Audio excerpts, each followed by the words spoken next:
my gosh, it's been so long, you guys. Please don't mind the fact that I am sitting on a stripped bed right now. My sheets are in the washer, so... Hey guys, it's Jess. It's been a hot minute since I sat down and did one of these talking videos, but I think it's finally time that I address a lot of you guys' most asked questions, especially about my current work situation, my visa situation. So yeah, today's video is going to address some of you guys' questions and giving you guys all the details about my work update, my visa, and just everything related to that aspect. So without further ado, let's jump right into it. Okay, so I'm going to break the video up into a few parts. I really did do my homework this time and wrote down everything that I wanted to say. I hope this covers everything. So let's just start with my education background. I know a lot of you guys are curious about my English proficiency level. I did start studying English when I was really young. From primary school to middle school, I went to a bilingual school in Shanghai, and I finished high school in like a legitimate international school. That's where I learned English. But I do want to give a lot of my English learning credit to all of the American TV series that I watched growing up. Vampire Diaries, Pretty Little Liars, you name it, I've watched it all. And also, of course, Gossip Girl. And then for university, I went to University of British Columbia in Vancouver and majored in sociology. I didn't go into UBC knowing what my major would be. I went into university with an undeclared major. I didn't declare my major until second year of university. The reason why I wanted to study sociology, I feel like, is because sociology actually touches upon so many different aspects and so many different kind of fields of knowledge. You do get to learn a little bit of everything, like economics, statistics, human nature, gender studies, all of that. It was fun because I get to learn a little bit of everything. Yeah, sociology was definitely for me. I actually only spent 2.5 years in Vancouver for university. I spent the other 1.5 years in Shanghai. Due to the outbreak of COVID, I did fly back to Shanghai to stay with my parents. Okay, now moving on to my work slash permit slash visa situation.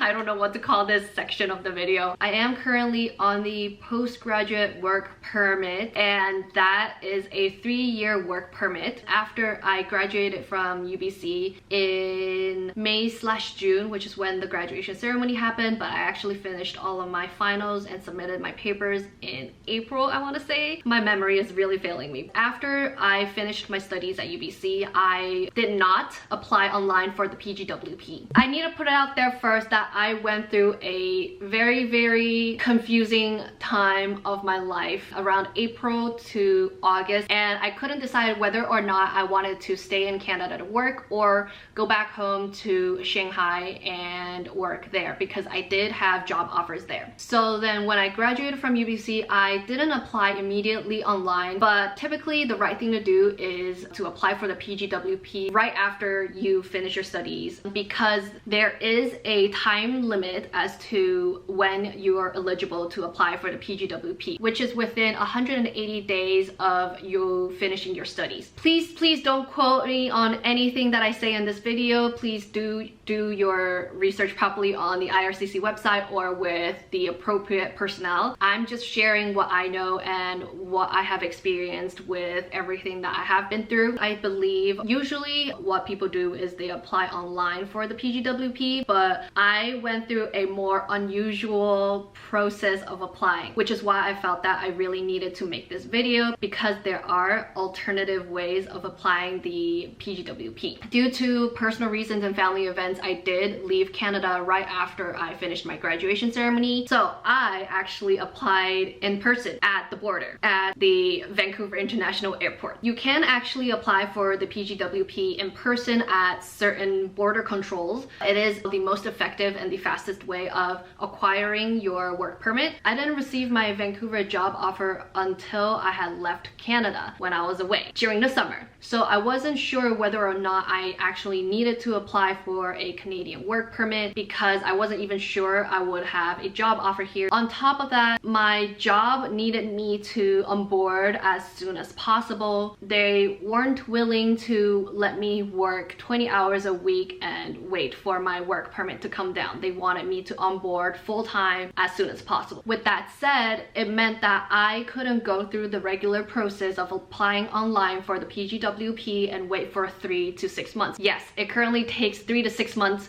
for your PGWP to come down if you apply for it online. So what I did was, because I was away, meaning outside of Canada, when I came back to Canada, I made a really big gamble. And when I arrived at Vancouver International Airport, I told the border control officer that I am here to apply for a work permit. They then told me to go to the immigration office, which is right next to the baggage claim area. And I basically went through what I had went through when I first acquired my study permit like 4 years ago. I had to sit and then wait for my turn to get called to the desk and then basically tell them I wanted to apply for a work permit, etc, etc. There's no guarantee whether or not I would have gotten my work permit then, so it was a really big gamble. I just went for it anyway. The documents I submitted to the IRCC officer included my job offer, study permit, and explanation letter, because in order to be eligible to apply for the PGWP, one of the requirements says that you must be a full-time student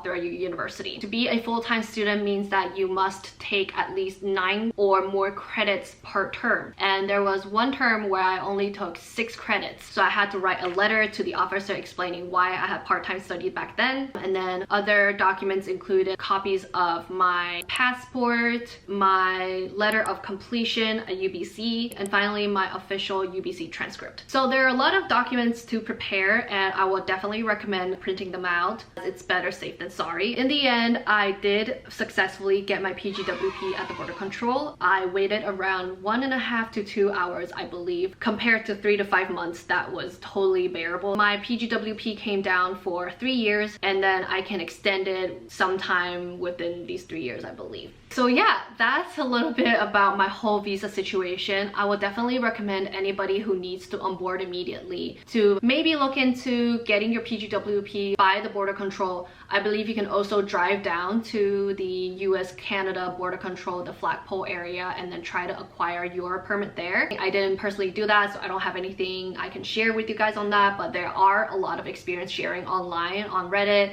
on different platforms that you guys can definitely check out if you're curious. But that's just my experience on how I acquired my work permit, and I hope that is helpful for any of you who are in need of your PGWP immediately. Finally, just to briefly talk about my job offers and current job situation. So I did receive around 2 to 4 job offers in Shanghai, I believe, and 1 offer in Vancouver. I'm not going to talk about the details as to why I finally settled in Vancouver, but I'm definitely happy with my decision of staying in Vancouver.